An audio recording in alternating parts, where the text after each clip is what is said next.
బృందావని నవ్విన రోజు, తొలి వలపుల చిలికిన రోజు, కులదైవం పలికిన రోజు, కన్న తల్లి ఆశలన్నీ సన్నజాజులై విరిసిన రోజు, భలే మంచి రోజు, పసందైన రోజు, వసంతాలు పూజే నేటి రోజు,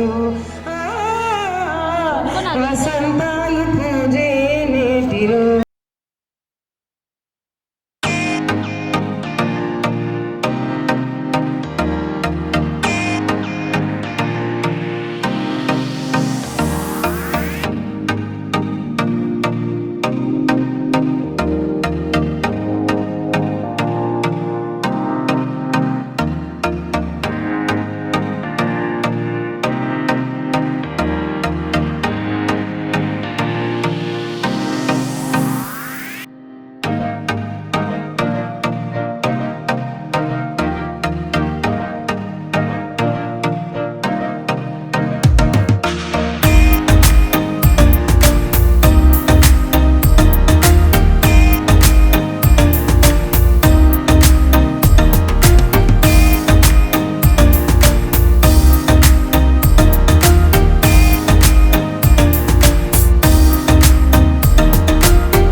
ఒక 4 మాటలు చెప్పదలుచుకున్నా ఈరోజు. ఎందుకంటే నాకు తెలుగు రాదు కాబట్టి దాని యొక్క ప్రాముఖ్యత నాకంటే ఎవరు బాగా చెప్పలేరు. దానివల్ల నేను చాలా కోల్పోయాను. సో ఈరోజు మనకు తెలిసి మనం తెలుగు భాషా దినోత్సవం చేసుకుంటున్నాం. సో ప్రపంచంలోని అన్ని భాషలందు తెలుగు భాష కూడా అతి ప్రాచీనమైనది. తెలుగు భాష తేనె కన్నా తీయనైనది. ఆంధ్ర భోజుడు కవిరాజుగా ప్రసిద్ధి చెందిన శ్రీ కృష్ణదేవరాయలు రచించిన ఆముక్తమాలభలో ఆయన ఏం చెప్పారంటే, దేశ భాషలందు తెలుగు లెస్స అంటే ప్రపంచంలోనే తెలుగు భాషని ఇటాలియన్ ఆఫ్ ది ఈస్ట్ కూడా అంటారు. చాలా ప్రాముఖ్యత ఉంది తెలుగుకి. మన ప్రపంచంలోనే తెలుగు భాషని చాలామంది మాట్లాడతారు. ఈ తెలుగు భాషని అభివృద్ధి చెందించాలని తెలుగు భాష మహాసభలు ఏర్పాటు చేస్తారనమాట. సో 3వ మహాసభ మారిషస్ దేశంలో ప్రబోధించారు. సో అలా తెలుగు భాషని ఇంకా చాలా చాలా ప్రసిద్ధి చెందుతున్నారు జనాలు. మీకు తెలిసే ఉంటుంది, పోతన కవి గారు ఉన్నారు, విన్నారు ఎప్పుడైనా?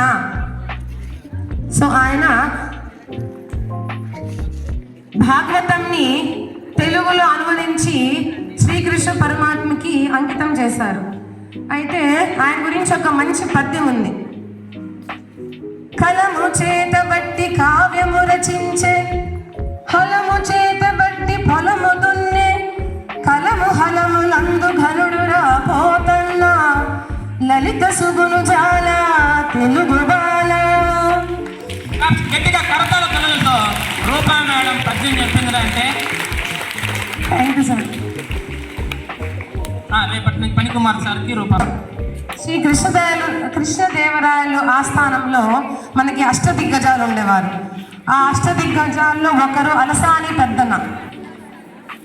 ఆయన ఒక మంచి పద్యం రాశారు. అంటే ఈ పద్యం ఎందుకు చెప్తున్నానంటే, ఈ 2 పద్యాలు చిన్నప్పటి నుంచి మా నాన్న చెప్పి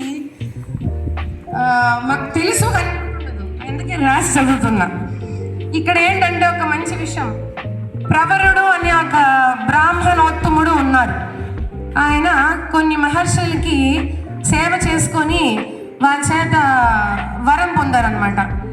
ఏమనంటే, స్వామి నాకు హిమాలయాస్కి వెళ్ళి హిమాలయాల్ని చూడాలని ఉంది, నాకు ఏదైనా వరం ఇవ్వండి అంటే, ఆయన ఆ స్వామి ఒక లేహ్యం లాగా ఇచ్చి మీ కాళ్ళకు పూసుకోండి, మీ కాళ్ళకు పూసుకున్న తర్వాత మీ కులదైవాన్ని పూజించి మీరు ఎక్కడ వెళ్ళాలనుకుంటే అక్కడ వెళ్ళొచ్చు అన్నారు. సో అలా ఆయన నేను హిమాలయాస్కి వెళ్ళాలంటే అక్కడికి వెళ్ళిపోయినారనమాట. సో హిమాలయాస్ ఒక సౌందర్యం చూసి ఆయన ఒక మంచి పద్యం రాశారు. దీనిలో ఏమంటే, ఆ హిమాలయాస్ నుంచి హిమ మంచు కరిగి వాటర్ ఫాల్స్ లాగా కింద పడుతుంది కదా, అప్పుడు వచ్చిన సౌండ్ ఆయన ధ్వనిని ఆయన వివరిస్తూ ఆ పద్యంలో వర్ణిస్తూ ఆ పద్యంలో ఏం చెప్పారంటే అక్కడ ఉన్న జీవాలన్నీ కూడా ఆ ధ్వనికి ప్రేరణ పొంది నాట్యం చేశారంట. ఒక్కసారి వినండి. అటజనిగాంచె భూమి సురుడు అంబర చుంబి శిరస్సు జరీ పటల ముహుర్ముహుర్లుట ధభంగ తరంగ మృదంగ నిస్వన స్ఫుట నటనానుకూల పరిపుల్ల కలాప కలాపి జాలమున్ కటక చరత్కరేణ పరంపిత సాలము సీత శైలమున్.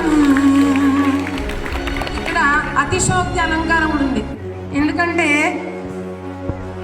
మనం చూసినప్పుడు ఈ పర్వతాలు ఆకాశాన్ని తాకుతున్నట్టు కనిపిస్తాయి, కానీ అసలుగా తాకుతాయా? తాకవు. అందుకని ఇక్కడ అతిశోక్తి అలంకారం ఉంది. సో అందరికీ తెలుగు భాషా దినోత్సవం, క్రీడా దినోత్సవం శుభాకాంక్షలు. చాలా ధన్యవాదాలు నన్ను వినందుకు.